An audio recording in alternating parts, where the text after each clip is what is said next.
or not to save Lake Powell? That is the question the Bureau of Reclamation is now asking, and it's looking to the public to help create guidelines and strategies to protect the Colorado River. Fox 13 News reporter Jenna Bree explains some activists' ideas that could change the lake forever. I call it Utah's second biggest organized religion, is the people that go to Lake Powell. Over the next 2 years, the Bureau of Reclamation will make big decisions on how much water to preserve in the Colorado River reservoirs, like Lake Mead and Lake Powell, and how much they should be releasing downstream to those who need to use the water. The amount of water we actually have available in the system doesn't quite meet the needs and expectations of what they built the system to deliver. The BlueRibbon Coalition is recommending its 3588 feet plan to fill Lake Powell. Ben Burr says the BOR needs to focus on raising lake levels for the sake of hydropower and recreation for all kinds of boats. If we care about living in the West, we need reliable sources of water.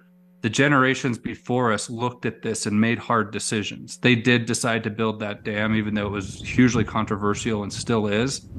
But that's why we're here today. On the other hand, some people say it's too late to save Lake Powell. They didn't say they want to protect the dams. They didn't say they want to protect water users' ability to continue draining the river.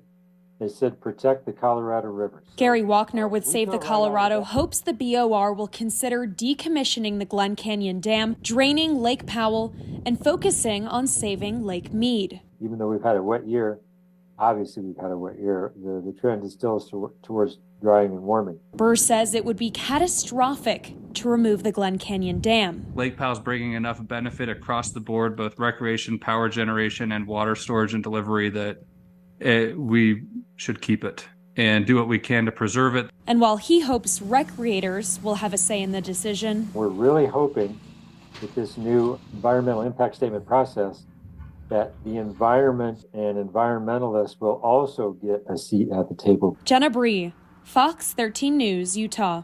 The Bureau of Reclamation will host 3 virtual public meetings in July where you can comment. Find more information at fox13now.com.